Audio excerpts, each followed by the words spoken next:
Welcome to The Explainer. Today, we're diving into a topic that sounds like it's straight out of a movie, but it's happening right now. We're talking about the unchecked rise of autonomous weapons. So, let's dig into how we got here and what it really means for the future of conflict. Let's just put the core question right on the table from the start. Should a machine, a piece of code, have the final say on a life or death decision? It's a heavy question for sure, with some incredibly complex answers. Keep that in the back of your mind as we go through this. All right, first things first. We have to get our heads around the fact that an automated battlefield isn't some distant possibility. It's not on the horizon. It's here. Let's take a look at how artificial intelligence is rewriting the rules of war as we speak. Yeah, we're not talking about prototypes locked away in a lab somewhere. Military organizations around the world are actively folding AI into their core technology. And that jump from a cool idea to a real deployed tool is exactly why this has become one of the most urgent security issues of our time. So what does this new reality actually look like? Well, for starters, it means AI is getting baked into drones that do a lot more than just watch.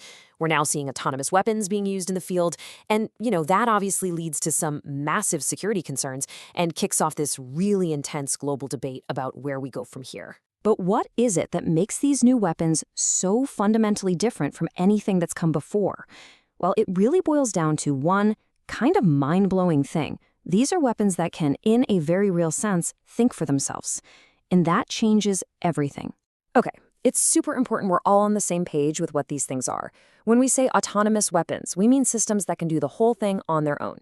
They can find a target, figure out what it is, lock on, and then, this is the key part, decide to engage it, all without a person needing to hit the go button.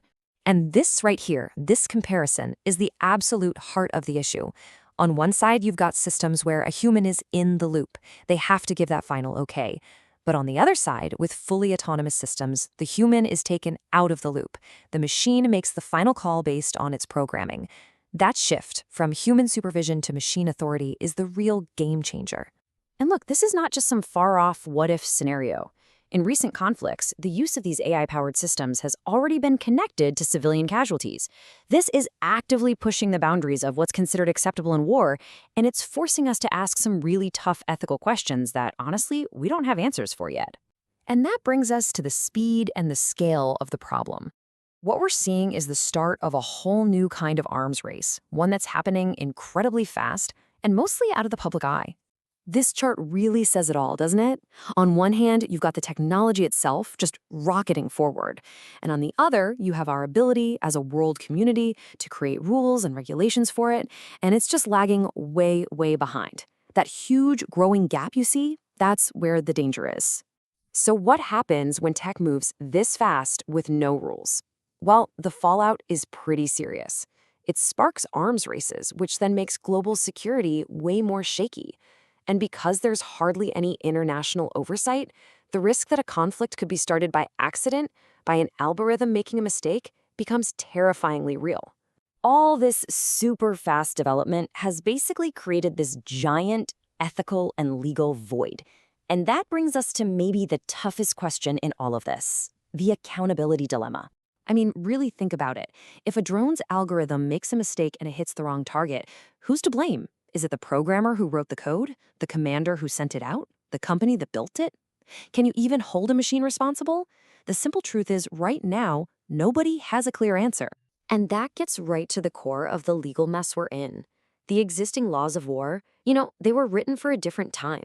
They were built around human soldiers making human decisions. They just weren't designed for a world where machines can make lethal choices.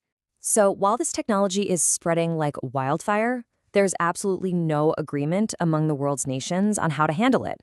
And what that means is there are no rules of the road. It's like every player is just making up their own rulebook as they go, which makes the whole situation incredibly fragile. So let's bring it all together. This unchecked growth of autonomous weapons is steering us toward a future that we really need to face, and fast. A future where it's possible that machines could be the ones deciding our fate. If we don't have careful oversight, smart regulation, and a serious global conversation, this is the path we're on. We are genuinely at risk of creating a world where the most important decisions imaginable, decisions about war and peace, the kinds that decide the fate of nations, are handed over to complex machines that we might not fully understand or even be able to control. And so we end up right back where we started, with a question. As this technology keeps moving forward at lightning speed, who gets to write the rules for this new reality? And maybe the more important question is, will they be written in time?